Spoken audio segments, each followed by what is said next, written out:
Selamat datang kembali teman-teman di Chief Corner edisi kali ini.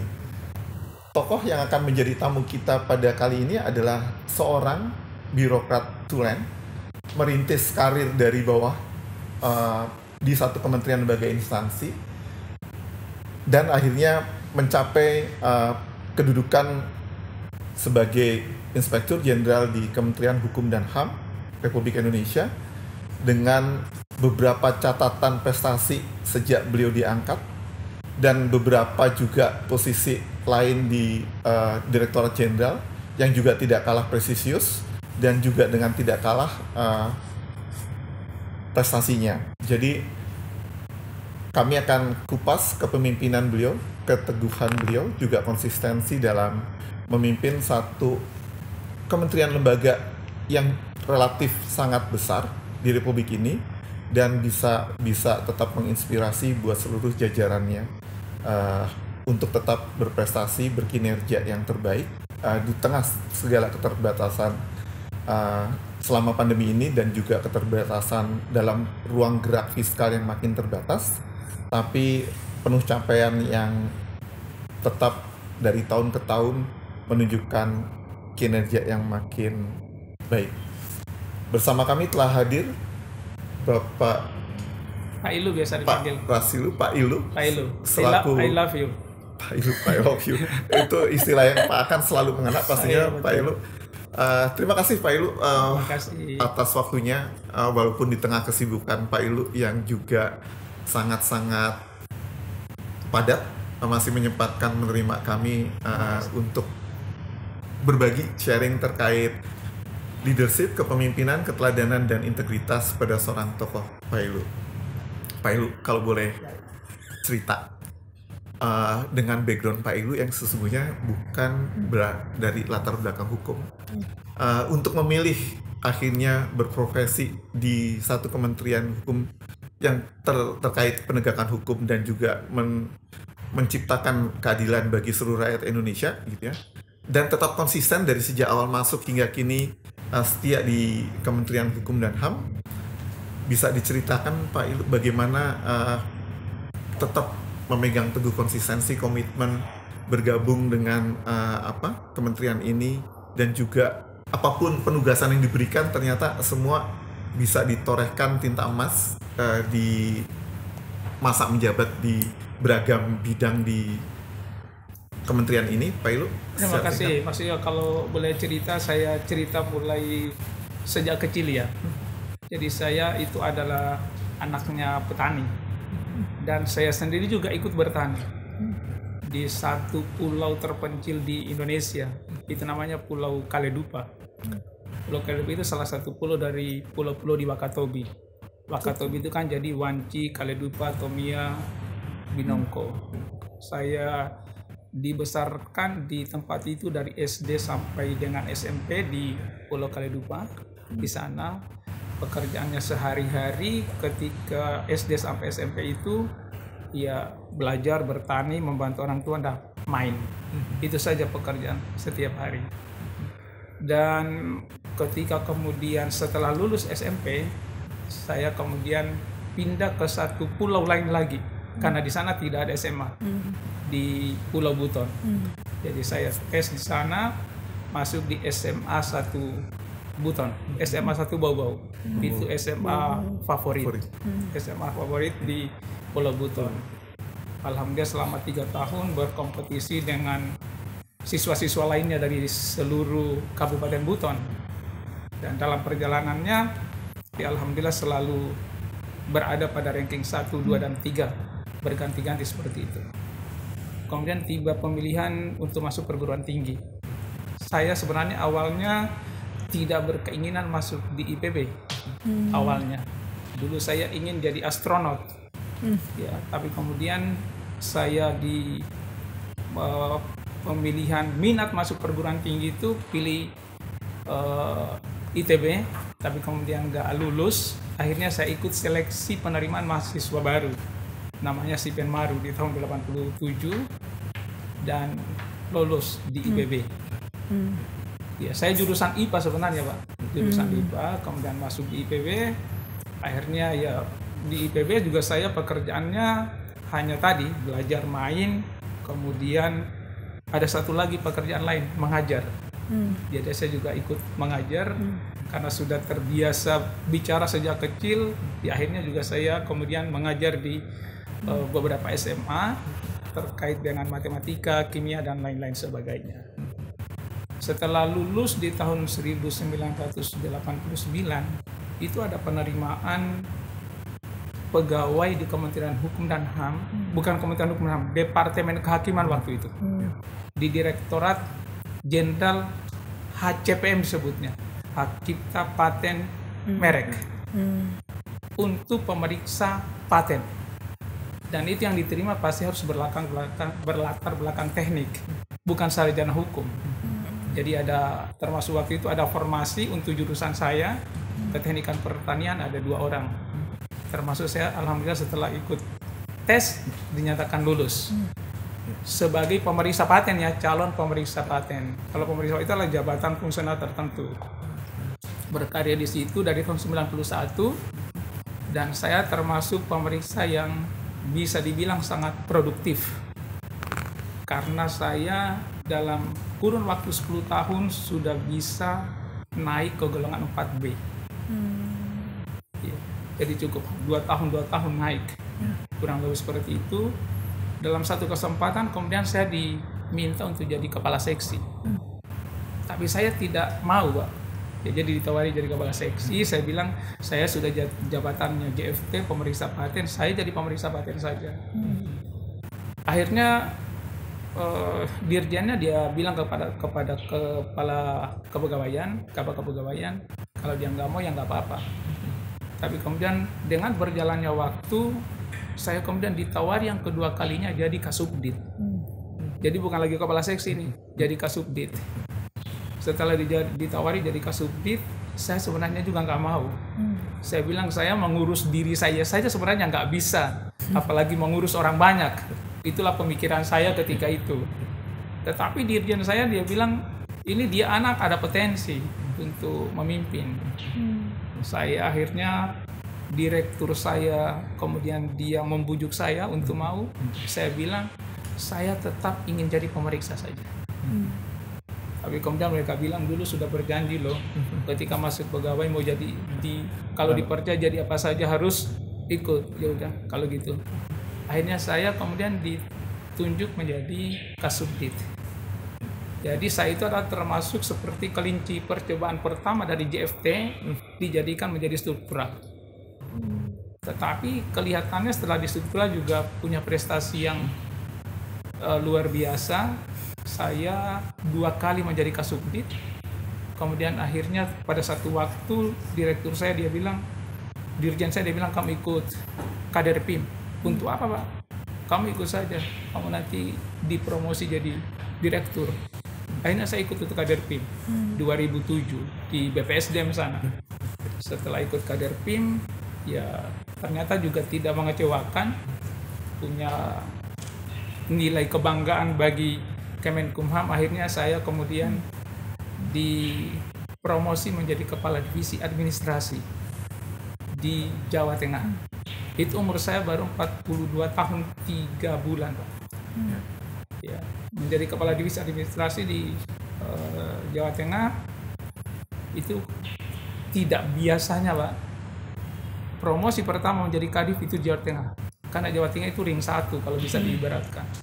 Kalau di promosi pertama kali itu jadi kadif, itu pasti di luar Jawa, jarang sekali di dalam Jawa. Kemudian saya akhirnya hanya 7 bulan menjadi kadif, kemudian dipromosi menjadi direktur paten. Direktur paten itu kalau bisa dibilang adalah direktur paling basah, ya, karena itu mengeluarkan hak dan menandatangani sertifikat. Godaan-godaan banyak yang terjadi, tetapi saya tetap kokoh untuk bisa tidak tergoda, karena saya memiliki seorang istri yang juga luar biasa, Pak. Kalau saya bawa sesuatu uang ke rumah pasti ditanya halal atau tidak. Apalagi agak besar sedikit, ini pasti saya akan dihujati pertanyaan sampai saya jawab ini adalah honor atau bukan. Jadi saya selain saya merasa dikontrol oleh Tuhan Yang Maha Kuasa, saya dikontrol sama istri saya. Jadi pastinya adalah dibalik daripada kesuksesan seorang suami, kalau bagi saya itu ada istri yang hebat, istri yang soleha, dan istri yang setia menemani, mendampingi, menopang, dan mendoakan. Oke. Dan itu saya bersyukur bisa memiliki istri seperti itu. Oke.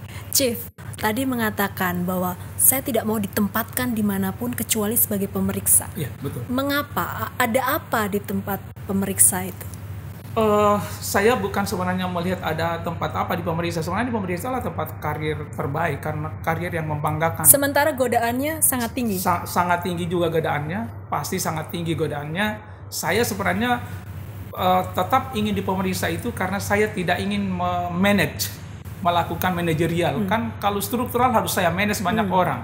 Ya, artinya saya harus punya rentang kendali untuk melakukan pembinaan yang luar biasa. Sementara dalam pikiran saya waktu itu diri saya sendiri saja harus dibina, apalagi saya harus membina orang lain. Tapi ternyata pimpinan melihat hal lain, kamu ini ada kapasitas yang tersembunyi di balik diri kamu.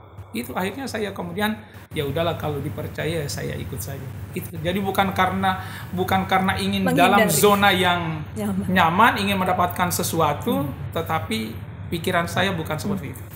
Oke, berarti memang tujuannya adalah untuk bisa tidak pemimpin gitu ya, cuma bekerja memeriksa saja. Betul, karena struktural kan fungsional kan dia memimpin dirinya sendiri. Pekerjaan dia kelola dirinya sendiri, juga tidak akan dimarahi sama atasan dia. Kalau jadi pemimpin kan masih di level itu pasti macam-macam kan akan ada tekanan dari atas. Tapi kemudian ketika melantik 28 auditor kemarin. Iya, dan kemudian tujuan dari tugas ini adalah memperbaiki kompetensi, kualitas. Betul. Rasanya bagaimana? Saya memimpin 28 dan saat itu dulu saya menjadi salah satu dari 28 itu sebagai pemeriksa. Baik, saya kalau boleh cerita awalnya kenapa kemudian bisa seperti itu. Saya sebenarnya tidak pernah ada cita-cita ataupun mimpi akan menjadi inspektur jenderal. Ya, itu sangat menarik. Ya, sangat menarik bagi saya. Tapi kemudian Pak Menteri, saya masih ingat, dia panggil saya tanggal 11 atau 12 Februari. Itu besoknya hari Imlek, itu hari libur. Ya, saya datang dipanggil, kaget juga saya. Dia telepon ADC saya sudah jadi staf ahli. Saya sudah staf ahli, dipanggil sama Pak Menteri. Saya datang, tidak lebih dari 4 menit ketemu sama beliau. Kata beliau, saya sudah tanya sama beberapa orang dan saya sudah mengamati, kamu jadi irjen. Ya, siapkan segala perlengkapan dokumen, hari Senin akan dikirim ke Presiden. Saya nggak mungkin menolak, Pak, apa yang diamanahkan oleh Pak Menteri. Ya, Pak Menteri pasti juga tahu bahwa ya orang Razilu kemungkinan memiliki kapasitas untuk itu, makanya dia pilih saya. Ya, saya cuma bilang siap, Pak. Kan nggak mungkin bilang tidak kan sama atasan. Padahal saya belum punya pengalaman sama sekali terkait dengan apa itu inspektorat jenderal. Mulai hari itu saya sudah browsing, belajar bagaimana inspektorat jenderal Kementerian Keuangan, inspektorat jenderal kementerian ini. Sehingga ketika dilantik pada tanggal 10 Maret 2021, kita serah terima 1 hari sebelumnya dengan Pak Andap, dengan Pak Sekjen. Betul. Besoknya saya sudah mengadakan rapat dengan seluruh inspektur wilayah saya. Saya pertama ingin mendengar dari seluruh inspektur wilayah apa kendala yang dihadapi, apa target-target mereka, kemudian apa yang mereka kerjakan. Jadi saya dengar satu persatu.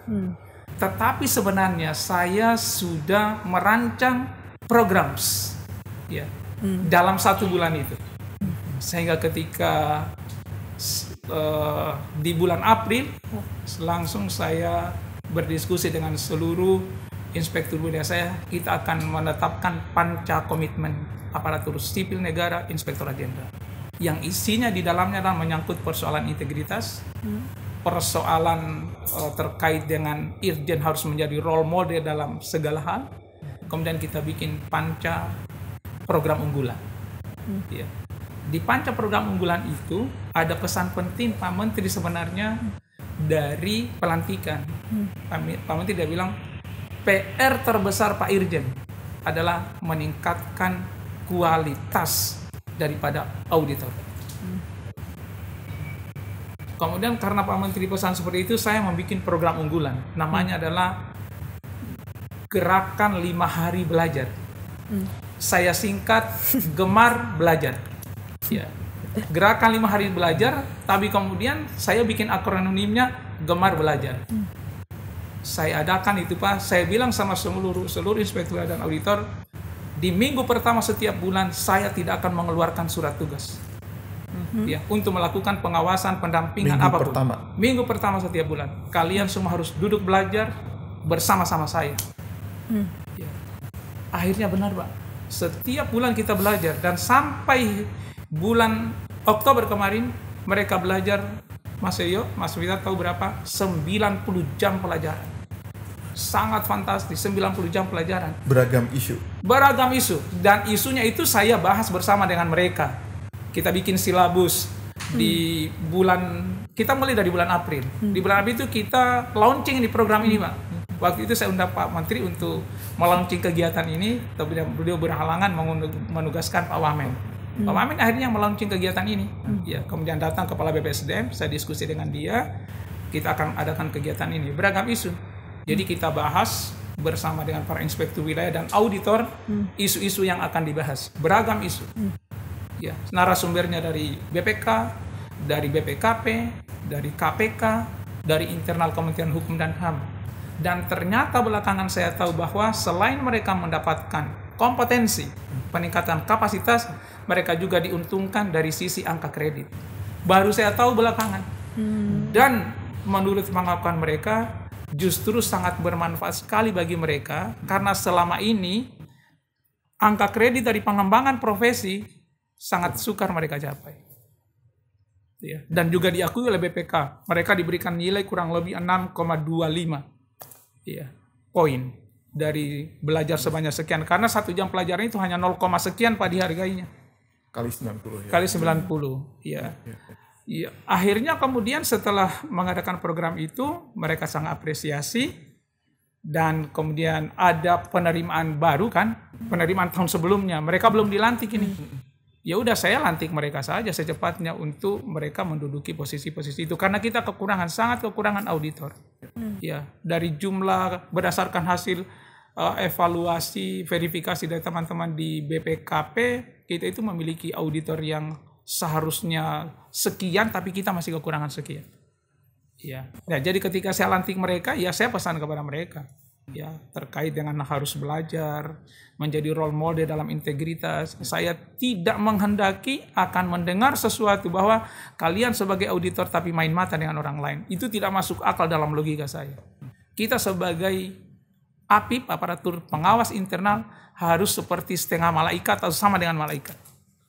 Itu pesan saya kepada mereka. Dan saya itu akan contohkan dari diri saya sendiri. Saya bilang sama mereka, ini pintu saya 24 jam terbuka. Setiap orang masuk ke sini tidak boleh bawa apapun juga, akan di-screening oleh ADC saya. Jadi mereka hanya boleh bawa dirinya sendiri dan semua orang hanya ditaruh di sana. Pernah satu waktu kecolongan, orang lain masuk, bawa sesuatu ke sini dan ingin menyerahkan itu. Saya tepuk-tepuk pundaknya, keluar, dan perasaan lega di jiwa saya luar biasa. Ya. Ada juga, bisa juga terjadi. Walaupun dilarang sama ADC saya, kan mereka senior-senior yang masuk ke sini kan. Tapi nggak boleh. Jadi sudah di screening di sana, tapi ada juga yang kelewatan. Itu yang kita lakukan. Kemudian program unggulan lain yang kita lakukan itu adalah melaksanakan safari penguatan mitra kerja strategis ke seluruh Indonesia, Pak. Bisa dielaborasi, Jeff? Jadi yang kita ingin bangun di Kementerian Hukum dan HAM, dan itu saya sampaikan di hari pertama ketika dilantik.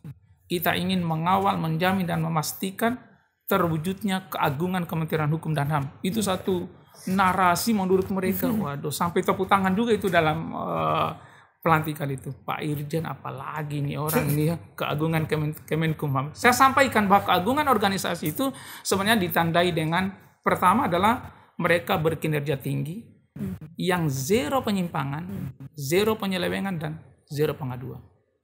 Saya tidak menghendaki kalian hanya mencapai dari sisi kuantitas, angka-angka, serapannya 100%, outputnya 100%. Tetapi di sana ketika auditor saya nanti atau BPK melakukan pemeriksaan, ternyata ada penyimpangan.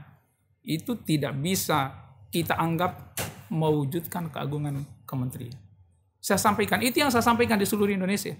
Ya, kita jalan, jadi sampai dengan hari ini kita lakukan dua, Pak. Ada yang langsung kita on the spot jalan ke lapangan, tapi ada juga yang virtual. Sudah sampai 37, Pak. 37 unit eselon 1 dan kantor wilayah. Jadi saya tinggal punya 7 lagi utang. Dan saya janji akan menyelesaikan itu di tahun 2021 ini. Ya. Selain itu kita jalan juga melakukan kunjungan kerja ke satuan-satuan kerja.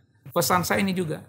Saya tidak menghendaki auditor saya turun ke sini untuk melakukan pemeriksaan dan membawa masalah. Yang saya inginkan itu adalah mereka datang kemari untuk mendampingi dan mengawal kinerja kepada kalian, memberikan yang terbaik untuk organisasi.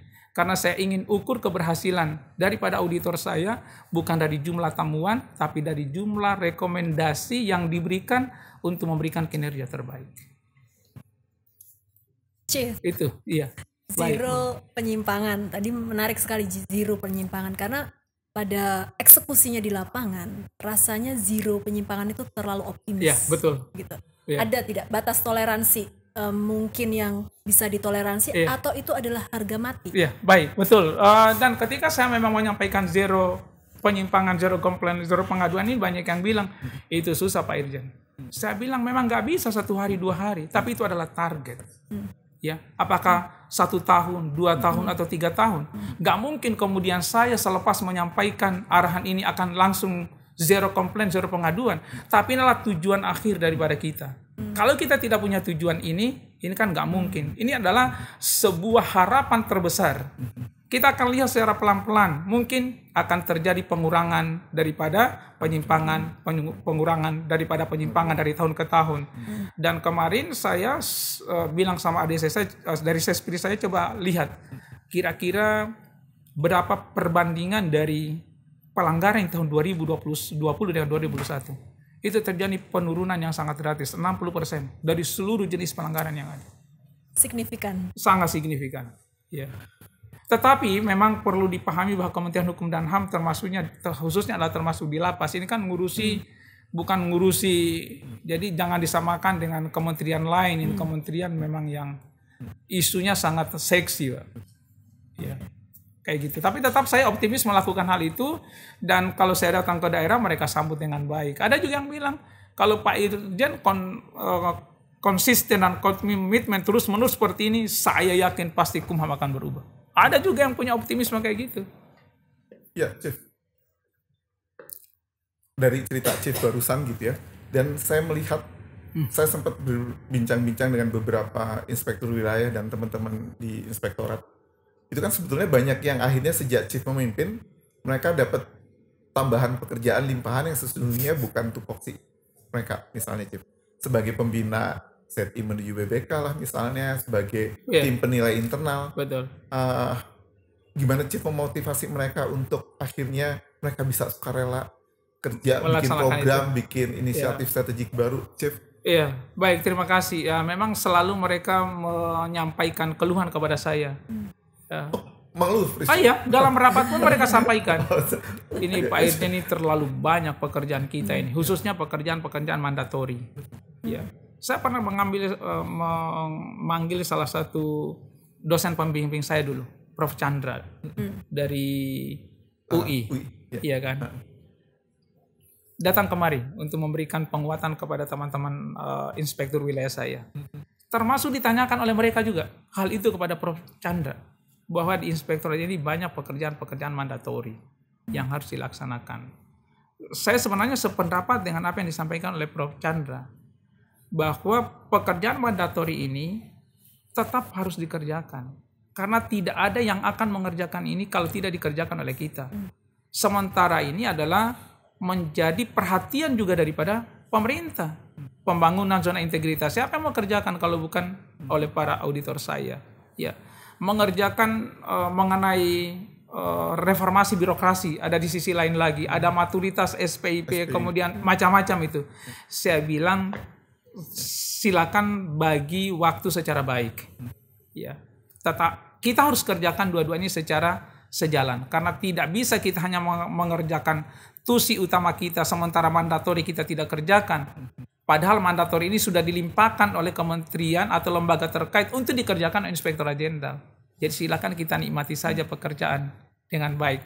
Tapi saya selalu melakukan pendekatan mereka dengan cinta, ya, sehingga mereka akhirnya juga melaksanakan saja dengan baik, nggak ada. Pada akhirnya mereka senang saja melaksanakannya. Ya. Chief, mungkin juga karena itu kali ya, sepanjang kepemimpinan Chief di selaku Inspektur Jenderal, Chief, terjadi lompatan jumlah yang juga selain tadi penurunan pengaduan yang juga signifikan, temuan kasus yang juga signifikan turun sampai 60%, tapi juga sesungguhnya ada lonjakan peserta jumlah yang mengajukan diri untuk menjadi satker yang menggusung zona integritas. Iya, baik. Sebenarnya kalau pembangunan zona integritas di kementerian ini, motor utamanya itu kalau saya boleh katakan Pak Menteri. Ya, jadi beliau sangat memberikan perhatian untuk ini. Beliau nggak mungkin akan mengerjakan ini sendiri, maka beliau membentuk tim pembina pembangunan zona integritas Kementerian Hukum dan HAM. Siapa orang-orangnya? Orang-orangnya itu adalah para dirjen, kemudian staf ahli, staf khusus. Jadi yang menggerakkan ini semua adalah dari level pimpinan tinggi, level pimpinan tinggi Madya. Jadi kami bergerak semua. Dulu saya ketika jadi staf ahli itu dibagi wilayah, Pak. Jadi kita bagi 5 wilayah. Saya dapat wilayah 3. Wilayah saya dulu itu ketika jadi staf ahli, itu adalah wilayah Sumatera Barat, kemudian Jambi, Jawa Barat, Nusa Tenggara Barat, Sulawesi Selatan, Sulawesi Tenggara, dan Kalimantan Timur. Jadi saya dalam 1 tahun, dalam semester pertama ketika pencanangan dimulai, sudah bergerak ini, Pak. Tapi kita sebelum bergerak, itu kita godok dulu di staf ahli. Ya, apa yang akan kita sampaikan ke sana, langkah-langkah apa yang harus kita lakukan, instrumen apa yang kita bawa. Jadi semua staf ahli, staf khusus itu bergerak, Pak. Ya, jadi dari semua lini kita gerakan mereka. Selain itu, unit-unit eselon 1 mereka juga bergerak. Tapi motor utamanya itu menurut saya itu adalah staf ahli yang menggerakkan ini semua. Kemudian kita dari sisi tim penilai internal tidak hanya bertindak sebagai tim penilai, tetapi sekaligus memberikan penguatan dan pembinaan. Ya. Jadi di 2021 ini ada perbedaan memang dengan yang dilakukan sebelumnya. Karena saya sudah ada sedikit pengalaman terkait dengan pembangunan zona integritas. Ada beberapa hal yang kemudian kita tambahkan terkait dengan penguatan zona integritas dari sisi TPI. Ya, mereka bergerak ke seluruh Indonesia. Ini kita sudah selesai melakukan penguatan dan simulasi untuk menghadapi TPN. 477 satker di seluruh Indonesia. Jadi praktik sudah sesungguhnya sudah siap maju perang sebetulnya, Chief, ya? Iya, betul, sudah siap maju, dan Lokakarya kemarin sebenarnya adalah gong terakhir untuk persiapan kita. Ya, untuk persiapan kita dalam menghadapi TPN. Dan menurut pengamatan saya kualitasnya seharusnya jauh lebih baik daripada tahun sebelumnya. Ya, karena banyak hal yang memang kita lakukan perbaikan. Kan kita pasti punya pengalaman di tahun sebelumnya, ya, ada kekurangan di sini kemudian ditutupi di tahun ini. Nanti tahun 2022 kemungkinan akan jauh lebih bagus lagi kualitasnya. Ya. Harapan kita Pak Menteri sebenarnya minta 70% dari 477 itu lolos di TPN. Tapi saya sampaikan kepada mereka gini, ini namanya walaupun nanti teman-teman katakan tidak lolos, tapi saya juga tidak menghendaki kalian putus asa. Tetap membangun zona integritas. Anggap bahwa satuan kerja kalian adalah satuan kerja rasa WBK, rasa WBM. Ya. Jadi tidak boleh mundur. Bukan berarti karena tidak bisa lulus kemudian kita akan berbuat semaunya. Enggak. Saya mau bangun satuan kerjanya rasa WBK, rasa WBM, dan itu pasti bisa. Ya. Mereka menarik juga. Saya banyak memberikan motivasi ke mereka dari sisi-sisi itu kami lihat Chief sebetulnya, karena banyak kemungkinan begitu satu unit tidak meraih predikat itu mereka seperti patah arang misalnya itu. Ya, tapi betul. kan ternyata ada paradigma lain yang ada. barusan. Saya jadi gini, saya kalau boleh saya katakan, saya ketika mungkin 2 minggu selepas jadi irjen itu mencoret-coret sesuatu. Ya. Saya tulis nama adalah 7 karakter agung menuju keagungan pribadi. 7 karakter agung menuju keagungan pribadi Keagungan, insan. 7 karakter pribadi menuju keagungan organisasi. Ya. Boleh di. Ya. Dan itu mereka kemudian kalau Pak Yo dan Mbak Navita nanti pergi ke seluruh satuan kerja di Indonesia, itu ada itu 7 karakter bersama dengan foto saya. Saya juga nggak tahu bahwa mereka kenapa kemudian majang-majang itu. Ya. Apa Jadi, itu, Chief? iya, jadi 7 karakter itu yang pertama saya bilang, saya awali dengan bekerja dan berkarya semata-mata hanya pengabdian kepada Tuhan yang Maha Kuasa dan rakyat. Ya. Ini kunci. Ya. Tidak ada lagi alasan untuk kita bekerja biasa-biasa. Ini adalah pengabdian. Ya. Kemudian yang kedua, merasa selalu diawasi oleh Tuhan yang Maha Kuasa di mana saja berada. Kalau berbuat baik pasti dibalas kebaikan, kalau berbuat buruk pasti dibalas keburukan. Itu semua menyentuh hati, jadi bukan menyentuh otak, menyentuh hati. Ya.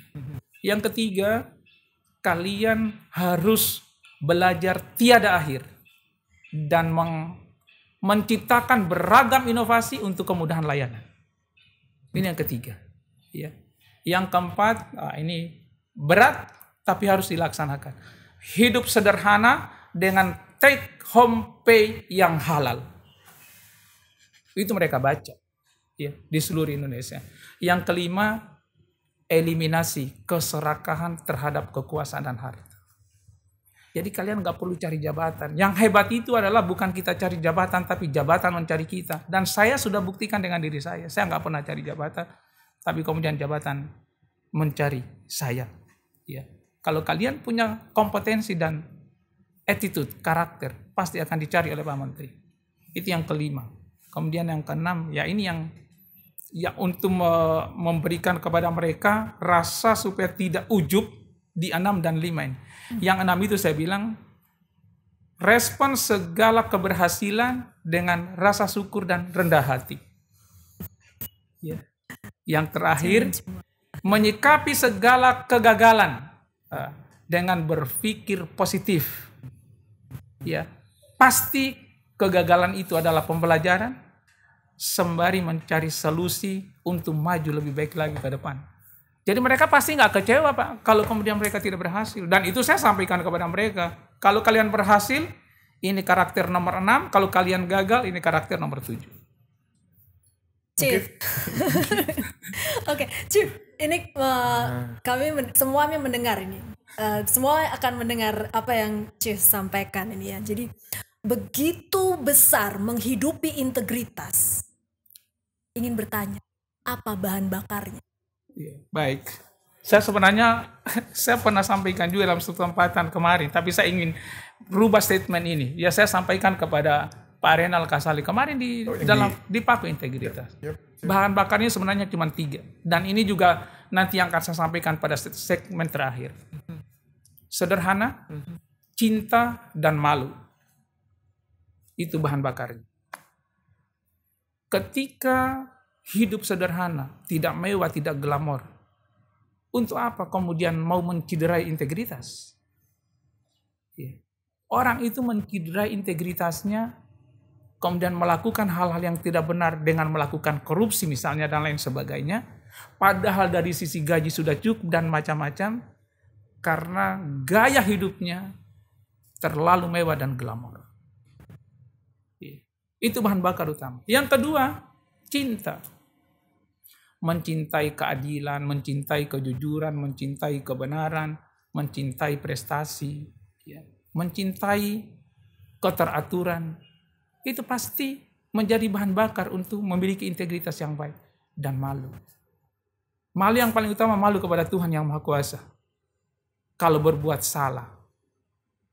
Ya. Itu yang pertama, harus malu ke sana. Yang kedua, kalau mau malu lagi, malu kepada organisasi. Organisasi ini telah begitu banyak berjasa kepada kita, tapi kemudian kita melakukan pelanggaran, ya, dengan mengotori ini organisasi. Baru malu kepada diri sendiri, malu kepada keluarga, malu kepada teman-teman. Ketiga hal ini ada, sederhana, cinta, dan malu, kita akan bisa memiliki insan-insan yang berintegritas. Ketika ini nggak ada, saya tidak yakin, ya, ilmu apapun yang dipakai pasti susah. Itu menurut saya bahan bakar untuk berintegritas. Dan ini juga bahan bakar untuk bahagia, Pak Yoyo.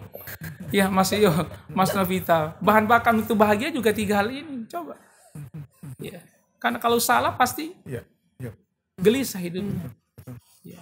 Dan sering saya sampaikan juga di dalam satu hal yang lain. Ya. Saya ini memang nggak tahu juga, banyak hal yang sifatnya saya berikan motivasi. Kalau ingin menjadi pemimpin yang hebat, itu adalah menjadi pemimpin yang merdeka. Ya. Ini juga antik dari sisi lain. Ya. Maksudnya itu? Iya, merdeka. Nanti saya mau bahas ini kalau diperkenankan. Pertama, kita harus merdeka dari belenggu penjajahan hawa nafsu. Ya. Karena sebahagian besar kita dijajah oleh hawa nafsu kita. Dan hawa nafsu itu memang musuh, tidak bisa berkompromi dengan dia. Ya. Jadi kalau sudah menyuruh dia kepada kejahatan, harus dilawan. Ini yang pertama. Yang kedua, harus merdeka dari keserakahan. Terhadap apapun juga. Merdeka itu artinya kan bebas kan. Yang ketiga, harus merdeka dari hidup mewah dan glamor. Ya, ada banyak di sini, tapi saya mau jumping kepada yang terakhir. Yang terakhir adalah harus merdeka dari kesalahpahaman tentang kebahagiaan dan kemuliaan. Saya lontarkan satu pertanyaan kepada mereka. Apakah Anda akan pernah bahagia dan mulia dengan melakukan penyimpangan? Enggak. Ya udah. Padahal tujuan Anda melakukan apapun juga kan ingin bahagia. Itu sebenarnya itu salah paham dan gagal paham. Ya. Jadi kalau mau bahagia, jangan melakukan kesalahan. Ya. Jangan melakukan penyimpangan. Kalau mau bahagia, tetap berada di dalam koridor kebenaran. Jadi pasti mereka geleng-geleng kepala dan mutar-mutar kepala kalau udah kayak gitu. Ya. Kalau melihat pemimpin di Indonesia secara jujur, waduh, masih jauh? Ya, sebenarnya banyak perbaikan yang dilakukan ya. Banyak perbaikan dilakukan. Artinya sekarang Presiden Jokowi misalnya membuat satu program besar, program prioritas, ya, peningkatan SDM, ya. Dengan juga ada di dalamnya adalah revolusi mental. Sebenarnya tujuannya ke arah sana. Ya. Tetapi memang perlu ada figur yang mencontohkan hal ini, harus dimulai. Kayak saya misalnya di Inspektur Jenderal, itu saya pasti mulai dari diri saya sendiri untuk menunjukkan hal itu. Ya. Dan saya bilang silakan dikritik. Dan saya juga kalau jalan ke daerah, tidak mau ditemani sama siapapun juga. Hanya bersama dengan teman-teman saya. Ya. Tidak boleh ada orang ketemu saya di hotel. Kalau kita ketemu di masjid saja, kan itu adalah tempat yang aman untuk ketemu, ya, atau di tempat lain, ya, kayak gitu. Chief, menarik, menarik sekali. Tetapi kami sebenarnya ingin tahu, tadi kan yang disampaikan oleh Chief itu adalah hal-hal yang memang mungkin sangat tinggi ya untuk dicapai, karena pada kenyataannya kita sering mengalami di lapangan itu kesulitan-kesulitan. Mungkin dengan birokrasi dan yang lain-lain, dan hal-hal yang kita sering temui tidak ideal. Pernah mengalami itu dan masih bertahan dengan integritas apapun yang terjadi? Iya, baik. Saya mungkin salah satu sosok manusia yang agak anti kali ya. Bukan maksudnya. Ya. Dalam perjalanan saya, ada orang yang menggoda. Tapi tidak banyak. Kenapa? Karena mereka sudah tahu bahwa para jin tidak bisa digoda. Ya, karena saya itu sudah tunjukkan bukan 1 hari 2 hari, artinya sejak membangun karya di sini mereka sudah tahu. Itu yang paling penting, harga mahal di situ. Jadi mereka pasti sudah tahu nggak bisa. Ya, ada saja. Ya, mereka bisa. Ya, mungkin dia sudah tanya-tanya kepada orang lain seperti apa, dan mereka juga bisa mempelajari dari kehidupan keluarga saya seperti apa. Keluarga saya itu hidupnya sangat sederhana. Ya, apalagi istri saya. Jadi pasti memang susah untuk ya masuk ke celah. Iya, betul. Agak relatif susah. Karena mereka sudah tahu. Sejak awal. Ya. Ya. Makanya mereka ketika ketika saya dilantik, ya mereka sudah bilang ini kemungkinan akan terjadi perubahan yang sangat mendasar di Kementerian Hukum dan HAM. Karena saya sudah sampaikan juga kepada mereka, ingat, ketika kemudian kalian melakukan pelanggaran, saya masih bisa tolerir kalau saya belum pernah kasih nasihat. Ya, artinya belum saya pernah datang kepada satuan kerja kalian. Tapi kalau sudah saya pernah datang dan saya sudah beri nasihat, itu akan lebih berat lagi hukuman. Harus digituin, Pak. Ya, tapi mereka harus artinya mau kan. Sebenarnya pasti di setiap kementerian itu kemungkinan mereka membutuhkan juga hal-hal seperti ini. Cuman kemungkinan belum ada figur yang cocok yang menurut mereka konsisten antara pembicaraan dengan apa yang ada pada dirinya. Itu kan yang susah. Ya, kalau melihat ketidakkonsistenan antara perilaku dengan ucapan, mereka omdong loh itu pasti kan kata gitu. Tapi mereka kemungkinan yang melihat hal itu, ya menurut saya lah ya begitu. Kembali ke tadi yang hasil temuan dan kemudian ada beberapa rekomendasi. Yeah. Ya. Pencapaiannya atau kinerjanya dilihat dari rekomendasi yang di follow up, pasti begitu. Iya, betul. Rekomendasi yang di follow up itu apakah ada, Chief, dalam kurun waktu itu tidak pernah di follow up. Jadi rekomendasi yang itu saja. Baik. Kira-kira secara general kalau itu mungkin rahasia mungkin bisa disampaikan apa itu? Kan yang melakukan pemeriksaan terhadap unit di Kementerian Hukum dan HAM ini bukan cuma Inspektorat Jenderal, termasuk BPK. Ya, BPK akan selalu melihat dari sisi kerugian negara. Ya, selain kerugian negara kemudian ditemukan, pasti rekomendasinya uang harus dikembalikan. Yang kedua, memberikan sanksi ya kepada pelaku. Kemudian yang kedua dari Inspektorat Jenderal. Di bulan April teman-teman di BPK memberikan penguatan pemantauan kepada kita terhadap hasil temuan mereka. Jumlahnya cukup banyak. Ya. Pesan saya waktu itu cuma satu ketika memberikan pesan. Di tahun 2021 saya menghendaki dan saya meminta ini harus zero seluruh temuan ini. Ya. Seluruh rekomendasi daripada BPK.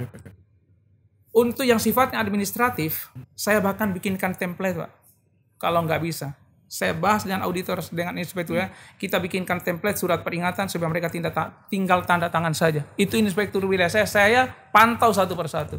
Coba cek berapa banyak yang sudah ditindaklanjuti dari sini. Ini luar biasa progres yang terjadi. Ya, sangat signifikan.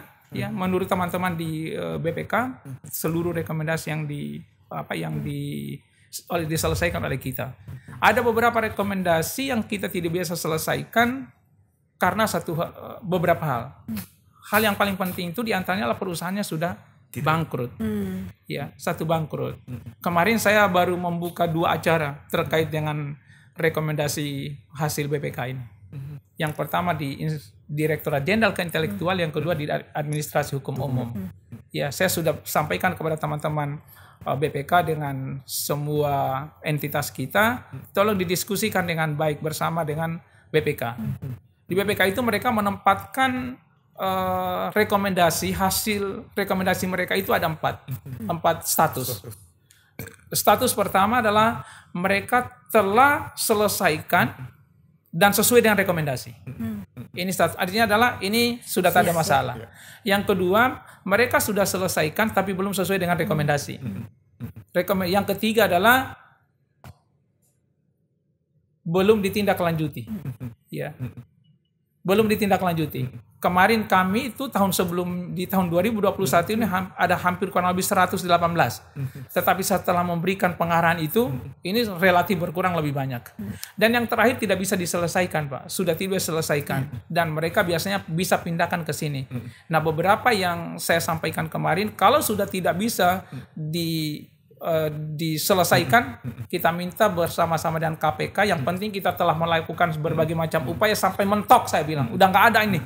Ya, maka kita masukkan dalam status 4 dan tidak bisa diterima oleh teman-teman di BPK. Seperti itu juga termasuk di Inspektorat Jenderal, saya monitor mereka.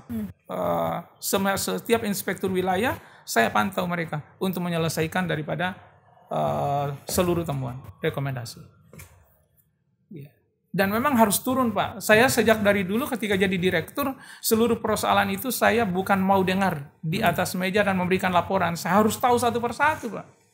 Ya, ketika bangun aplikasi, saya duduk bersama-sama dengan mereka untuk membangun aplikasi. Saya harus tahu ini jalan, bukan asal dengar saja. Kalau asal dengar pasti nggak jalan. Ya, tapi saya ikut terlibat langsung. Walaupun itu pekerjaan sampai ke level paling bawah. Ada salah satu program unggulan kita di Inspektor ini dalam membuat sistem manajemen pengawasan berbasis digital. IMAWAS namanya, kita singkat IMAWAS. Sebelum kita IMAWAS ini lakukan, saya minta dulu mereka melaporkan seluruh aplikasi yang ada di sini. Apa saja. Saya dengar. Saya walaupun irjen, saya bilang saya mau dengar. Dan saya mau tahu apa yang terjadi. Setelah saya dengar, bla bla bla, udah kalau gitu, kita ganti dan kita bikin aplikasi besar. Ini biayanya 0 rupiah. 0 rupiah? Mengintegrasikan seluruh aplikasi membuat aplikasi ini biayanya 0 rupiah karena kita gunakan SDM di internal Kementerian Hukum dan HAM di Pusdatin. Ya. Saya tidak mau main-main dengan proyek. Ya. Kalau kita masih memiliki SDM, lebih baik kita gunakan SDM kita karena itu pasti akan bebas dari temuan. Dan IMAWAS ini berhasil mengintegrasikan semua tadi. Untuk Kumham ya, bukan untuk Kumham, untuk Inspektorat Jenderal. Iya, itu ada 8 modul besar. Jadi seluruh sekarang jadi menjadi satu. Nanti kita akan launching di hari Irjen, di hari ulang tahun Irjen. Ini lagi di dalam progres penyelesaian. Ya. Begitu.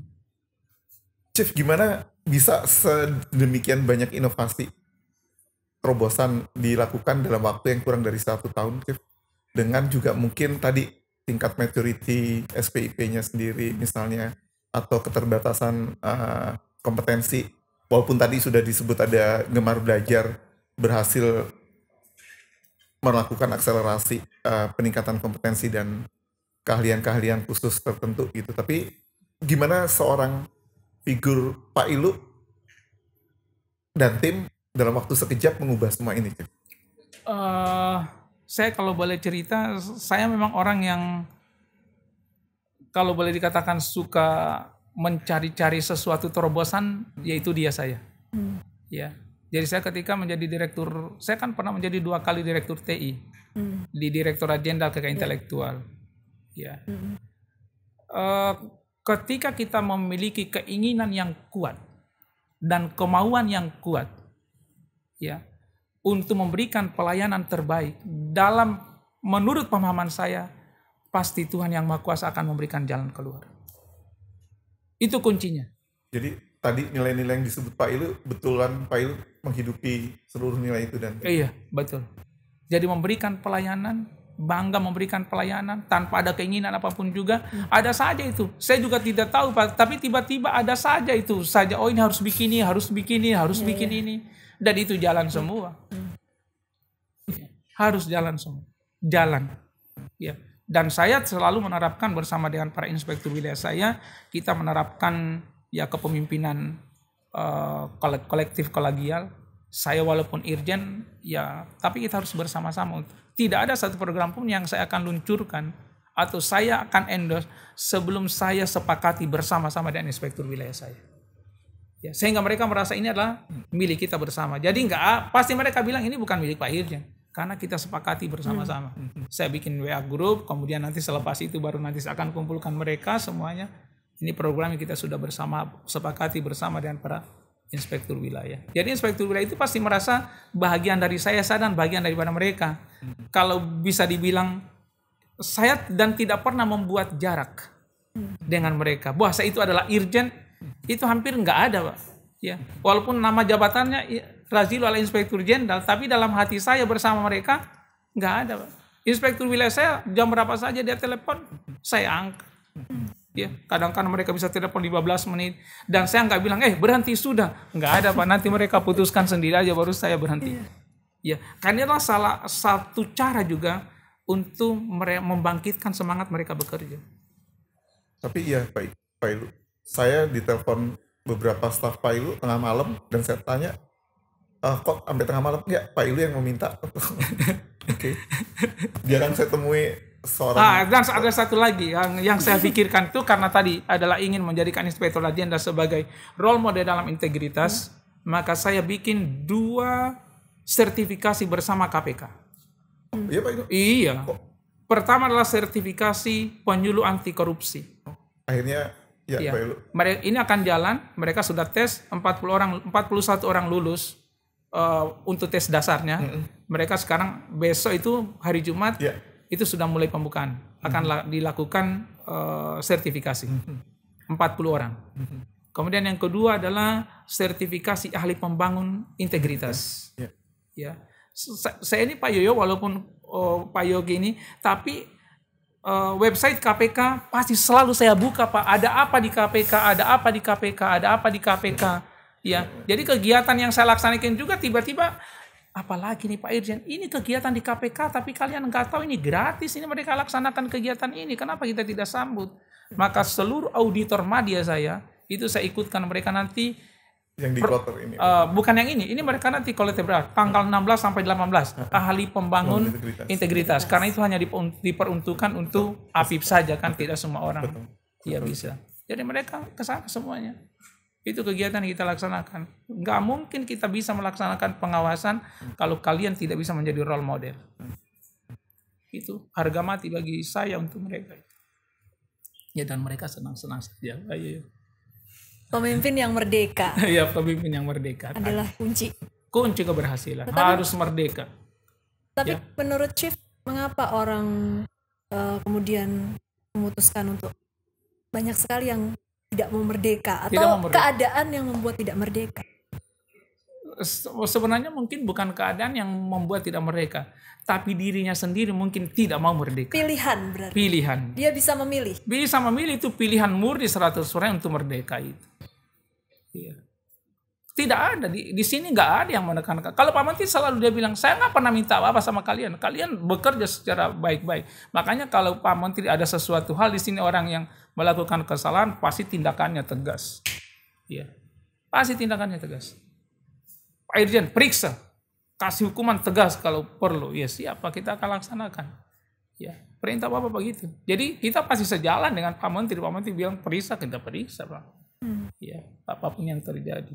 Karena memang kita ingin menghendaki kementerian ini, ya ini kan Kementerian Hukum, ya Kementerian Hukum dan HAM harus menjadi contoh juga. Dan sebenarnya kita banyak prestasi, Pak. Tapi tadi yang saya katakan, ada riak-riak satu kejadian di sana sini itu kemudian yang di blow up sehingga segudang prestasi kita hampir tidak pernah kelihatan. Padahal prestasi kita itu luar biasa, Pak. Kalau mau disebut satu persatu banyak sekali, Pak Yoyo, dari segala macam prestasi. Kita ini pernah mendapatkan top 40 kompetisi inovasi pelayanan publik di Menpan RB. Ya, dulu kita membuat hak cipta perpanjangan merek online. Belum lama ini adalah Sipkumham dari Balitbang Hukum dan HAM tahun ini. Ya, tahun sebelumnya itu banyak sekali Pak kita prestasi-prestasi dari layanan publik di Menpan RB. Dan secara konsisten dari tahun ke tahun selalu. Iya, betul, kita selalu bisa masuk ya ke sana. Chief, tapi juga mungkin bisa di-sharing sedikit, Chief. Bagaimana baru-baru ini ada satu isu muncul terkait Kementerian Kumham dan langsung direspon dengan mengumpulkan seluruh jajaran. Oh iya, betul. Iya. Pak Sekjen ini memang juga luar biasa. Beliau tidak menghendaki, walaupun beliau dari luar ya. Beliau tapi dia bilang, saya ini setelah ada di sini adalah bagian dari kalian. Dan saya tidak rela kalau kemudian ada hal yang kurang lebih mengatakan Pak Menteri nggak punya prestasi, kita nggak punya prestasi, saya nggak mau. Ya, dan itu pasti berasal dari kalian kan semuanya. Kemudian pas sekjen dia bilang, Pak Irjen, nanti kita berikan penguatan ya. Kita lapor ke Pak Menteri. Ya, iya siap Pak Sekjen. Kemudian kita langsung memberikan penguatan kepada mereka untuk memberitahu kepada mereka terkait dengan keadaan yang terjadi. Ya, supaya ini jangan terulang lagi di tempat yang lain. Dan kalau saya sendiri, saya menyampaikan berbagai macam prestasi yang kita capai. Tapi satu hal yang saya pesan, jangan puas dengan prestasi ini. Karena ketika kita merasa puas dengan prestasi yang ada, inovasi akan buntu. Nggak ada lagi daya inovasi. Tetapi ketika kita masih merasa kurang, pasti akan ada daya inovasi dan kreativitas yang ada. Dan saya sampaikan kemarin juga satu hal. Orang yang mencintai kita tidak butuh dengan penjelasan dari kita. Tetap mereka akan cinta. Tapi orang yang benci dengan kita, mau dikasih penjelasan apa saja, tetap saja dia tidak percaya dengan kita. Dan itu saya sampaikan juga kepada forum kemarin. Jadi biarkan saja itu berita hak-hak mereka saja. Ya, tetap kita memberikan prestasi terbaik. Kalau kita kemudian berada pada pihak yang benar, kita counter narasi mereka dengan yang positif. Kalau kita salah, lakukan perbaikan. Harus jantan melihat keadaan. Oh. Iya. Satu upaya yang betul-betul respon cepat, tapi juga berhasil mengkonsolidasikan seluruh kekuatan untuk tidak akhirnya menyerah ataupun menjadi patah karena satu persoalan, Chief. Jadi dan sangat menginspirasi. Betul. Tapi ada satu hal lagi sebetulnya juga membuat saya penasaran, Chief. Berapa kali saya ketemu dengan ASN-ASN muda di Kumham, Chief, yang dari bahasa maupun obrolannya itu menunjukkan bahwa kapasitas mereka sudah paham banyak tentang permasalahan yang ada di Kumham maupun bagaimana upaya-upaya yang sudah dilakukan Kumham untuk melakukan perbaikan, Chief. ASN muda dalam tanda kutip di bawah 30 tahun yang saya temui, Chief. Dan saya nggak banyak bertemu dengan ASN-ASN muda di kementerian lembaga lain yang berhasil di interview atau ngobrol dengan mereka. Jadi apa yang disampaikan oleh para jajaran di atasnya terkait visi misi, kebijakan, strategi maupun inovasi-inovasi itu tersampaikan dengan baik, bahkan sampai di level yang terdepan, Chief. Oke. Kuncinya, Chief, kalau bisa berbagi dengan kami, Chief. Iya, betul. Termasuk di Inspektorat Jenderal itu kita selalu ada hampir setiap bulan sekali atau lebih atau kurang dari itu ada penguatan nilai-nilai organisasi. Ya, kami punya nilai kan, Jadi, nilai rutin.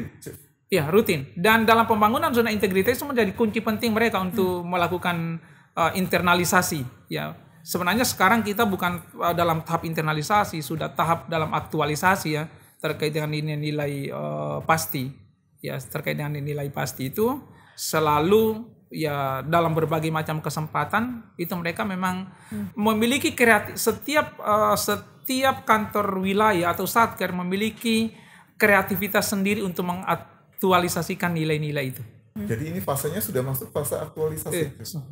Sudah masuk fase aktualisasi. Ya.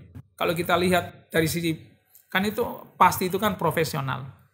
Ya, dari sisi profesional kita sebenarnya ada di tahun 2019 sudah melaunching Kemenkumham Corporate University. Ini dalam rangka Kemenkumham Corporate University. Jadi pendidikan dan pelatihan itu bukan hanya terbatas di BPSDM secara klasikal. Karena kalau mengandalkan klasikal, Kementerian Hukum dan HAM dalam 1 tahun hanya mampu mendidik 6.000 orang. Sementara kita punya pegawai 60 ribuan sekian. Jadi 10 tahun setiap orang. Ya akhirnya kemudian kita bikin namanya adalah Corporate University. Ini bukan universitas di dalam Kumham, bukan. Ya, ini juga diterapkan di BUMN, di BNI, kemudian di Telkom dan lain sebagainya. Jadi pemilik programnya itu adalah unit eselon 1, desainernya BPSDM bersama-sama dengan kita. Itu yang kita implementasikan. Termasuk Gemar Belajar di Kumham itu sebenarnya implementasi daripada dari Corporate University tadi. Ini dalam rangka peningkatan kapasitas. Kemudian yang kedua adalah akuntabilitas. Kan itu pasti ya. Yang ketiga adalah pas sinergi, Ya, ini pasti selalu kita berupaya. Pak Menteri selalu menekankan sinergitas antara satu unit ini dengan unit yang lain. Bahkan ada kegiatan yang kita kerjakan secara bersama-sama. Ya, seperti kegiatan yang dalam rangka seminar baru-baru ini, itu kan sinergitas antara Balitbang Hukum dan HAM dengan HAM pelaksana kegiatannya. Dan banyak lagi kegiatan-kegiatan sinergi yang kita lakukan. Kemudian pasti inovatif, ya, itu pasti ada, dan sinergi. Itu kita selalu aktualisasikan terus-menerus itu. Ya. Tapi sekarang kan Pak Jokowi minta supaya seluruh aparatur sipil negara hanya memiliki satu core value. Berakhlak. Ya, berakhlak. Dan itu kita sudah mulai sosialisasikan. Ya, mulai setelah tanggal 27, ketika Pak Jokowi melaunching itu tanggal 27, kita sudah mulai menyampaikan. Saya sendiri kalau berjalan melakukan penguatan, saya sudah sampaikan ini.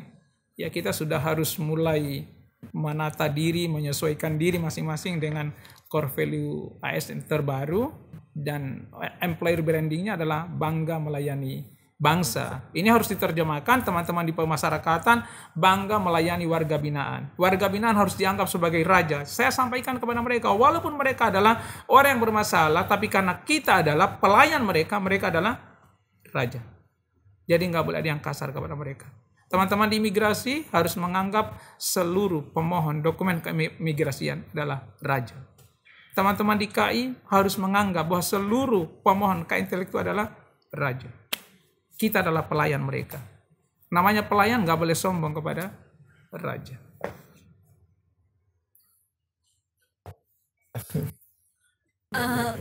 Tapi kayaknya rakyat pasti terpukau-pukau. Tapi sepertinya kalau rakyat Indonesia melayani itu kan masih sulit ya, budaya untuk melayani seperti yang Chief tadi sampaikan, kita sebagai pelayan. Betul. Sementara itu kan Perubahan agak menurunkan ego. Iya, tapi saya sampaikan kepada mereka sejak jadi staf ahli sampai hari ini. Kalau kalian aparatur sipil negara, Kemenkumham tidak mau melayani, maka silakan keluar dari Kemenkumham. Itu bahasa saya. Dan pernah ada? Belum pernah ada. Ya, artinya mereka malah bersedia melakukan penyediaan. Menurut hemat saya, kemungkinan penguatan yang lemah diberikan. Ya, penguatan dari tingkat atas ya. Ketika penguatan itu kita berikan terus-menerus, mereka akan sadar. Karena mereka kemungkinan nggak ada mindset yang keliru dalam bahasa saya. Dia kiranya ini kita harus dilayani padahal kita adalah pelayan. Dalam bahasa saya mindset itu sebenarnya dua yang selalu sampaikan kepada mereka. Yang pertama mindset positif. Mindset positif itu kita harus merasa saya adalah aparatur sipil negara, pelayan publik. Ketika kita sudah terus-menerus mengakumulasi sikap melayani, ini akan menjadi budaya melayani, Bang. Pada akhirnya. Yang kedua adalah mindset keliru. Mindset keliru ini kita harus dilayani. Ini bukan zamannya lagi, itu zaman dahulu kala. Sekarang nggak laku lagi. Ya, jadi kalau kalian ingin dilayani terus-menerus, silakan mengundurkan diri dari Kementerian Hukum dan HAM. Ya. Dan itu saya sampaikan dalam forum besar-besar, bukan forum kecil. Ya. Dan saya tunjukkan bahwa saya ini adalah pelayan kepada siapa saja. Harus begitu. Harus pelan-pelan. Bahkan untuk ke Satker-Satker atau unit-unit di Kumham ya, Chief. Saya turun ke bawah ke mereka sampaikan hal itu. Ya. Saya sampai ke level paling bawah. Ke level kita pernah datang 6 jam perjalanan darat. Jadi kita pernah jalan dari Surabaya sampai dengan ke Jakarta naik mobil. Ya. Ke satker-satker kecil di Tasikmalaya, di Ciamis, jalan pakai darat, pakai mobil. Itu yang menumbuhkan motivasi mereka juga sebenarnya. Iya, betul. Iya. Dan saya happy dengan pekerjaan itu. Iya.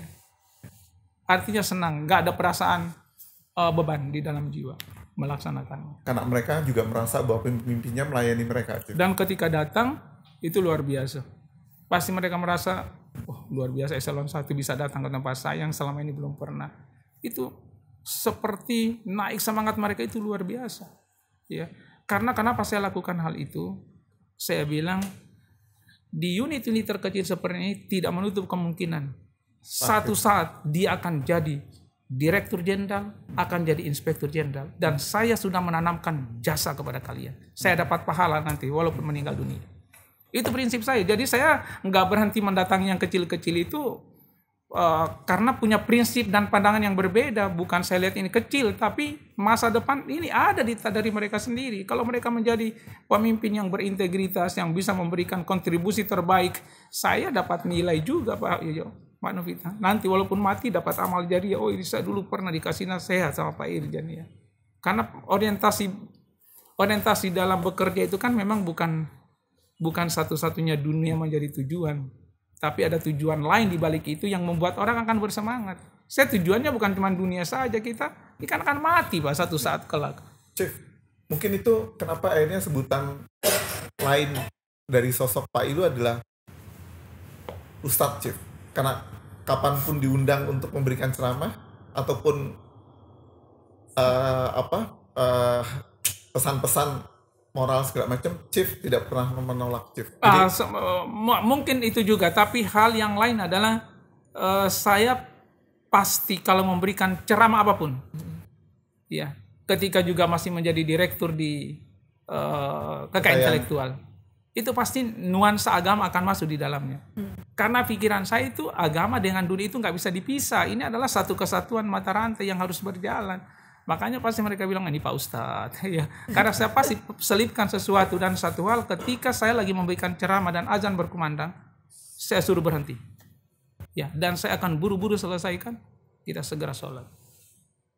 Itu menjadi penting. Dan mereka tahu Pak Irjan memang konsisten dengan urusan itu sejak dari dulu sampai sekarang. Dan betapa dari perbincangan kami dengan beberapa teman-teman di Kumham, betapa sosok Pak Ilu yang I love you itu beneran mencintai dan membekas. Oh, iya. Karena saya juga nggak pernah benci sama orang. Dan satu lagi, saya nggak pernah seuzon. Yaitu penting. Saya nggak pernah seuzon sama mereka. Tapi waspada ada, tapi saya mencurigai orang nggak ada. Maka menurut tema saya memang nggak ada musuhnya saya di Kumham.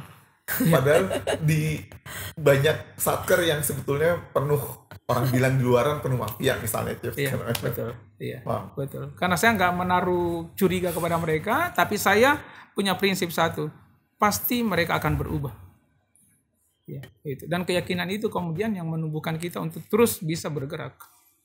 Ya kan nggak ada Pak. Saya prinsipnya sederhana sebenarnya ya. Dulu pernah mendengar sebuah cerita ketika salah seorang ulama besar, dia ingin belajar, itu bebal otaknya juga. Kemudian dia melihat tetesan-tetesan hujan jatuh di atas batu, ditetes berpuluh-puluh kali, batu itu melengkung. Jiwa manusia juga begitu, dikasih nasihat sekali, 2 kali, 3 kali, 4 kali, 5 kali, mungkin ke 100 kali dikasih nasihat baru dia sadar. Ya, dan ketiadaan nasihat itulah kemudian yang membuat pada akhirnya mereka tetap akan berlaku seperti itu. Jadi merasa bahwa apa yang dilakukan itu benar, padahal sebenarnya keliru. Karena tidak ada yang mengingatkan mereka. Kalau diingatkan pasti mereka sadar, oh ternyata ini saya keliru. Ya, harus diingatkan terus. Tapi kalau yang ke 100 kali kemudian kerugian yang dihasilkan dari tindakannya itu sudah sangat merugikan? Kalau kemudian memang dia adalah melakukan pelanggaran yang ketat, pasti kita akan hukum. Ya, dan itu komitmen dari kita, dari institusi. Ya, sudah banyak orang yang diberhentikan dengan tidak hormat, diberhentikan yang tidak hormat dengan hormat. Itu kita berhentikan Pak. Ya, tapi di era sekarang ini ya relatif menurun tadi ya. Memang belum ada orang yang melakukan pelanggaran yang sangat berat. Ya, mungkin mereka juga sudah ada kesadaran ya, pelan-pelan berubah. Ini mungkin pertanyaan yang agak ekstrim. Bisa dijawab, boleh tidak. Dalam perjalanan, kami tadi mendengar bahwa Chief sangat sempurna. Karena kemudian menargetkan kesempurnaan dan kemudian itu turun dalam diri secara pribadi. Ini boleh dijawab, dalam perjalanan hidup Chief, pernah tidak bersalah dan kemudian minta maaf? Oh, saya kalau minta maaf itu pasti kelakuan yang saya minta maaf. Jangankan sama orang yang sama adik saya kalau salah minta maaf, apalagi kesalahan apa yang paling diingat? Kesalahan apa yang paling diingat? pertanyaan terlalu anti. Tapi untuk mengingat itu, kita melihat bahwa ini sempurna. Betul. Kalau untuk mengingat itu saya enggak. Tapi saya kalau salah, kalau mengatakan saya minta maaf, saya minta maaf dalam forum sekalipun. Kalau mengatakan saya salah, saya pasti jantan akan mengatakan minta maaf, mohon maaf. Tapi untuk mengingatnya agak sangat sukar untuk mengatakan itu. Karena tidak bersalah. Salahnya pasti banyak kan, ya salahnya pasti banyak. Cuman salah yang besar-besar, ya mungkin juga belum ada. Saya juga nggak tahu, pasti ada, tapi artinya belum pernah dilaporkan ya. Kalaupun ada mungkin difitnah juga. Ya tahu. Tapi saya selalu merasa apalagi dalam sudah level seperti irjen pasti kan akan menjadi sorotan dari segala arah. Ya. Nah, seandainya Chief, ada pengaduan dan tiba-tiba entah itu surat kaleng atau mungkin juga fitnah, Chief, terhadap sosok Pak Ilu, Chief, bagaimana Chief akan bersikap kepada para inspektur di bawah Chief untuk misalnya kesediaan diperiksa misalnya? Silakan saja lakukan audit untuk diklarifikasi benar atau enggak. Ya. Bahkan saya sebenarnya termasuk salah satu yang kalau di audit itu mungkin orang mengatakan bohong, tapi itu saya suka. Ya. Terhadap teman-teman BPK pun kita audit karena dengan mereka melakukan audit ada hal yang tidak benar terhadap SOPK atau terhadap aturan apapun juga, itu justru adalah langkah untuk melakukan perbaikan. Ya. Dan pernah rekomendasi BPK itu sampai kita merubah undang-undang, Pak. Ada, Chief? Ada. Ya. Itu karena kita memang rela untuk melakukan untuk dikoreksi, kita sampai merubah undang-undang. Ya. Mengusulkan melakukan perubahan undang-undang. Ya. Itu adalah terkait dengan biaya tahunan paten yang dulu kalau mereka tidak bayar itu dianggap denda sekaligus, berarti sebenarnya itu tidak berlaku di negara-negara lain di dunia. Saya waktu itu sampai berdebat dengan salah satu auditor dari BPK. Saya bilang ini ketika paten mereka dihapus atau dibatalkan itu sudah hukuman terberat bagi dia karena itu akan jadi milik umum. Apalagi ini mau ditambah denda. Dia bilang, saya itu jadi waktu itu jadi Pases. Ini undang-undangnya kayak gini. Ya, Pases semua mau lawan ini yang tanda tangan, ini pembahasan antara DPR dengan pemerintah loh ya, dan ini udah ditandatangani sama Gus Dur atau Megawati. Oh ya, siap salah. Kita revisi Pak undang-undangnya. Kita lakukan upaya untuk melakukan revisi undang-undang. Dan akhirnya goal. Goal. Jadi ada hal-hal tertentu memang kalau kita tidak mau diaudit, kita selalu merasa berada pada pihak yang benar. Ini saya belum lama, saya minta inspektur wilayah 1 mengaudit sekretariat. Dan mengaudit inspektur agenda secara keseluruhan. Sebelum diaudit oleh BPK. Iya, ini mereka lagi jalan nih Pak. Berapa hari Pak Ijan mereka kemarin minta. Silakan lakukan kalian sepuasnya selama berapa lama saja. Jangan sampai kemudian kita menganggap biasa-biasa saja padahal ada yang luar biasa terjadi. Belum pernah kan ada orang yang minta diaudit. Ini saya minta audit. Karena inspektur wilayah 1 itu kan wilayah kerjanya termasuk inspektur agenda. Saya panggil, saya bikinkan surat tugas, lakukan audit. Di sekretariat, di inspektorat secara keseluruhan. Untuk kita lakukan pembenahan sebelum diaudit oleh BPK, oleh Insterna. Enggak apa-apa, hal-hal biasa aja. Jadi kalau ada kesalahan, sebenarnya semua inspektur wilayah dan saya ngeh juga, oh ternyata kita ini ada kekeliruan, ada kesalahan. Jangan sampai kita berjalan sudah sampai di ujung sana merasa nggak salah, ternyata banyak juga salahnya. Dan yang mengerti kita salah kan bukan diri kita, orang lain. Iya kan? Itu hal yang penting. Dan ada filosofi dari saya juga satu hal, rumah orang kalau kemudian dia condong ke kiri atau kanan tidak bisa dilihat dari dalam, harus dilihat dari luar. Sama dengan kita, kalau kita salah atau keliru silakan. Dan saya termasuk orang yang saya bilang silakan kritik saya kalau saya salah. Itu saya sampaikan pada dalam forum. Kritik kalau saya salah. Kalau nggak berani dikritik terus gimana Pak untuk kita bisa menjadi orang yang bisa benar? Silakan dikritik. Hal biasa aja. Nilai-nilai ini berhasil terinternalisasi di dalam diri Chief hingga hari ini ya. dan juga akhirnya Chief berusaha mempengaruhi seluruh jajaran di Kumham. Bisa diceritakan Chief dari mana asal usul nilai-nilai ini sedari kecil misalnya, atau ada figur yang mempengaruhi Chief? Teladan. Kalau teladan saya sih mungkin agak berbeda dengan teladan orangnya. Tapi saya karena beragama Islam, teladannya Nabi Muhammad SAW. Ya. Dan itu yang saya selalu pelajari, biografi beliau, gimana hidup beliau. Masih jauh daripada beliau, tapi itu yang saya pasti harus jadikan idola dalam hidup saya untuk melakukan, termasuk hidup sederhana tadi, cinta dan macam-macam. Itu dibangun. Ya. Dan ini memang bukan baru dibangun sekarang. Itu saya sejak mahasiswa udah terbiasa melakukan hal seperti ini. Dari mahasiswa. Jadi kalau kemudian tiba-tiba kayak gini bukan 1 hari 2 hari, karena untuk membangun karakter nilai itu kan bukan 1 hari 2 hari. Tapi saya memang termasuk orang yang tidak selalu ingin menonjol. Ya. Sampai untuk ini pun. Makanya kemudian menonjol itu karena jadi irjen aja, kemudian bicara di mana-mana menonjol. Saya dari dulu saya selalu tidak mau. Iya. Tapi banyak yang tahu di Kumham, Pak Ilu, dulu Pak Bambang Rantam dia tahu gini. Saya tidak ingin selalu mau menonjolkan diri, biasa saja. Bahkan sesungguhnya juga penilai nasional untuk diklat tim, Chief ya. Ya itu juga termasuk. Nah, bisa diceritakan bagaimana Chief bisa menjadi juga seorang penilai akhir di level nasional untuk diklat tim? Saya juga pertama gini, saya hampir dalam seluruh diklat. Saya juga nggak tahu ya, pasti selalu masuk dalam ranking. Ya, apakah itu nanti top 10 ataupun top 5 itu selalu masuk di dalamnya. Ya. Ya saya kalau mengikuti diklat, saya harus disiplin, berprestasi, ya pasti itu saya harus jaga.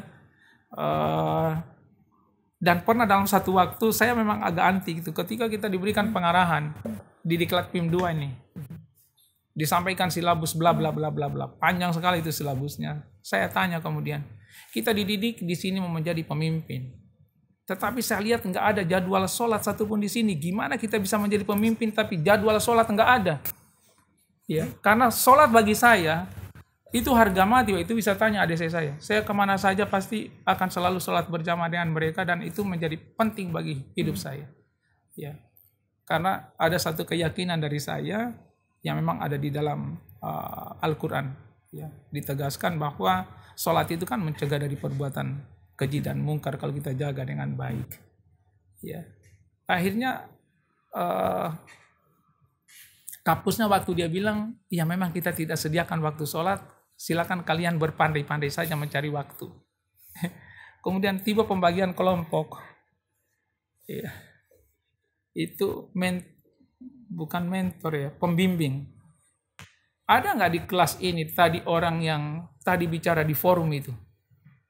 Saya bilang ada, saya tadi itu yang bicara. Kenapa? Ini pasti bukan orang biasa-biasa, orang dalam forum gitu ngomong kayak gini saja. Jadi saya sudah dalam berbagai kesempatan itu memberikan warna yang agak berbeda dengan warna yang ditampilkan orang lain. Dan itu memang lahir dari jiwa saya, bukan dibuat-buat. Tidak ada satupun yang saya rekayasa untuk dibuat-buat. Itu mengalir biasa aja itu dalam diri saya. Nah karena kemudian saya masuk lulusan terbaik, akhirnya kemudian diminta sama LAN kalau gitu jadi penguji nasional saja. Tapi sekarang karena sudah jadi Irjen, pekerjaannya banyak, mereka dia bilang kita udah nggak bisa lagi cari-cari Pak Irjen jadi penilai nasional. Ya udah terima kasih saja. Yang penting sudah pernah dipercaya. Dan saya pernah diundang loh untuk mengikuti itu open bidding sekjen KPK. Oh ya, Chef? Diundang. Lulusan-lulusan terbaik LAN itu diundang. Ya. Tapi waktu itu saya cari informasi terkait dengan KPK. Begini. Saya bilang terima kasih sudah diundang tapi saya tidak bersedia untuk menjadi sekjen KPK. Ya. Karena saya orang yang bermasyarakat, kan pasti dibatasi. Kan saya tahu hakim dan teman-teman di KPK pasti karena untuk menjaga kode etik dan menjaga marwah daripada KPK kan harus dibatasi pergaulan dengan siapapun dan itu tidak bisa dalam wilayah hidup saya.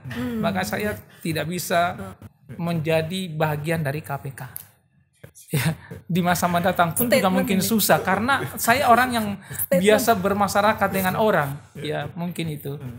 Tapi memang seperti itu, di Jepang saja juga para hakim nggak boleh kok hidup sembarangan. Ya apalagi teman-teman di KPK para komisioner kan harus menjauhi pergaulan yang kemudian nanti dianggap macam-macam kan.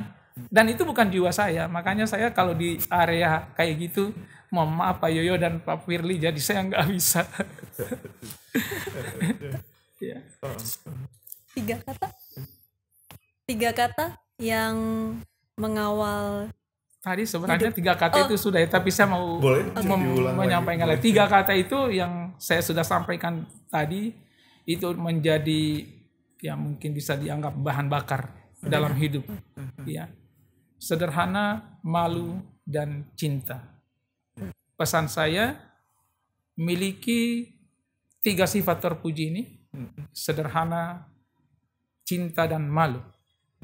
Sebab ketiadaan 3 kehampaan daripada 3 sifat ini pada diri seseorang, kalau dia berada di organisasi, dia hanya akan menjadi benalu, virus, dan parasit organisasi.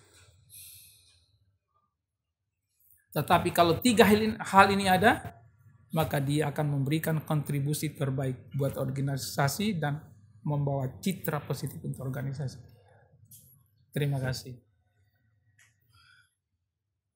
Chief, perbincangan yang sangat inspiratif tentunya, tidak hanya pada tataran wacana filosofis dan slogan tentunya, tapi memang ternyata tadi untuk di banyak hal capaian yang sudah dalam waktu kurang dari setahun mewarnai seluruh perjalanan sejarah terkait Kementerian Hukum dan HAM itu menjadi catatan sejarah tentunya, Chief. Bahkan tadi juga beberapa poin kami ternyata mendapat klarifikasi bahwa ternyata pantas saja kalau kami bisa bertemu dengan banyak ASN muda di Kumham yang sudah sedemikian advance-nya pemahamannya gitu ya untuk membangun sebagai ASN yang berakhlak, dan sudah pada tahapan aktualisasi itu saya betul-betul menjadi saksi mata gitu ya. Tapi dari perbincangan kita pada sesi ini itu makin meneguhkan bahwa ternyata itu bukan slogan, bukan hanya filosofi yang terpampang di seluruh banner yang ada ataupun di TV wall sepanjang koridor. Betul. Tapi memang ternyata berhasil tersosialisasikan dengan baik di seluruh jajaran, Chief. Terima kasih atas waktunya tentunya, Chief. Kalaupun nanti mendengar ada di sana sini, itu pasti oknum. Iya, itu oknum karena memang di tempat manapun juga, dalam satu organisasi apapun juga ada saja itu yang menjadi duri-duri. Betul. Ya. Tapi satu lagi, Chief, sebetulnya tadi Chief juga sampaikan itu beneran. Ada beberapa satker yang tahun lalu gagal, dalam tanda kutip gagal meraih predikat SETI, dan ini juga satker harusnya unggulan di level nasional. Betul. Tapi mereka nggak patah semangat. Jadi maksud saya, buat saya, ada satker yang sudah kalah tapi maju lagi, dan kali ini benar. Dan saya sendiri dalam berbagai dalam berbagai macam kesempatan saya sampaikan kepada mereka, membangun zona integritas, ingat, bukan mencari predikat. Ya. Tetapi membangun zona integritas itu adalah kewajiban daripada setiap dapat atau nggak dapat predikat. Dapat atau nggak dapat, itu bukan persoalan.